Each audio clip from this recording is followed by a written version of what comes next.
Oh, it's you.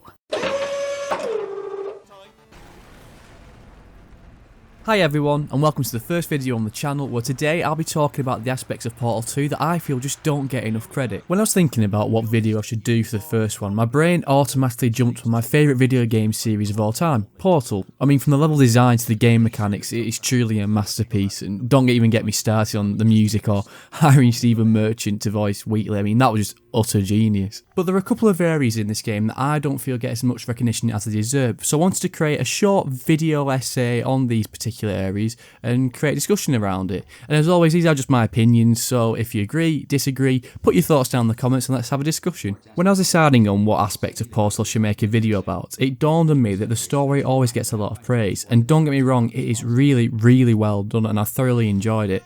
However, I've always felt that the reviews talk about it as if it's multi-layered or has a deeper level of mystery equivalent to Half-Life. Now, I know there's a few things, such as is Cave Johnson and Caroline Shell's parents with the secret child in the portrait, the Borealis, and a few other things, but at least to me they've always felt relatively simple in terms of there's enough clues around to give a really good idea of what the most likely outcome is, as opposed to Half-Life that just isn't as clear cut, with G-Man being a really good example of that. However, then it hit me the reason the story feels way more mysterious and multi-layered than what it is. Valve do an absolutely incredible job in using lore as a reward for completing its test chamber, while also presenting just enough of it to keep the sense of mystery up. Let me explain. Playing through the game, I always wanted to complete the puzzle, not just for completing the test chamber's sake, but to also find out what happens. Now, I know this sounds extremely obvious, it's why anyone plays any narrative-driven game, but this to me felt exacerbated in Portal 2. It constantly feels if you complete this one last test chamber, either something incredible will happen, or you learn some lore that hasn't been explored before. This backs up with moments where this genuinely happens, like for example when you flee from GLaDOS partway through a test chamber, interrupting what you thought was the flow of the game, complete the test chamber, get some lore. Gives this sense of genuine mystery. The genius part is this is actually kept up all the way through the game, a feat that is extremely hard to achieve. There wasn't at any point, at least to me, where I felt I wanted to stop playing because the test chamber was too hard, which is a common problem with puzzle games, which at its core, Portal is a puzzle game. Even at one point resorting to watching a YouTube tutorial during one of the levels in the old Aperture Science to see what happens next.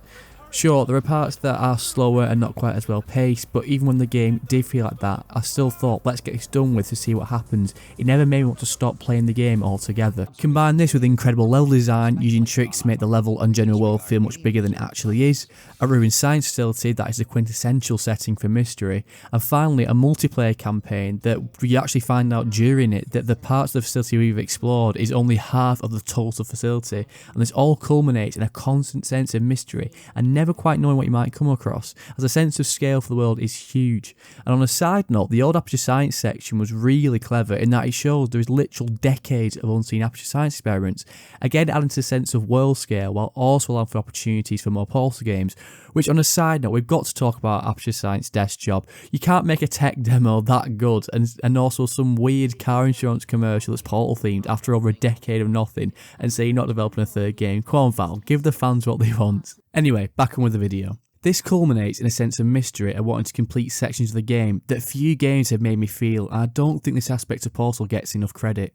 They strike an almost perfect balance between repetition and sudden intense scenes mixed with a brilliant story.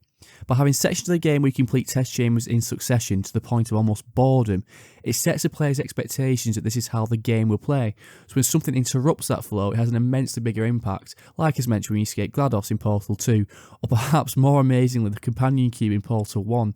A literal inanimate object had a bigger impact on players than the entirety of most AAA games, or if you believe MatPat's theory, they may not be so inanimate. Anyway, if the game had too many intense sections, it would just throw the story all over the place. Too little, and while it's a good puzzle game, the story just wouldn't interest players. This is why I feel these areas of the game deserve more credit than they get. Trying to keep players engaged in a game's world and story just isn't easy. It comes from a combination of game development tricks, game mechanics, pacing, and a genuinely engaging story, each of which is a craft within itself that takes literally years to perfect. But somehow Portal pulls it off. Of course, there are some areas that are not as well done, but they are in the minority. In addition to this, they managed to achieve this with a completely silent protagonist, not just once, but twice, with the second game getting an even better response than the first. Truly showing the talent that went into creating this wonderful game series, and still fingers crossed for a third entry. Anyway, this was my first attempt at creating a video in this format, so if you agree or disagree with anything the opinions I've said, let's have a discussion in the comments and also leave your thoughts on this video. A like and subscribe would also be great, and I'll see you next time.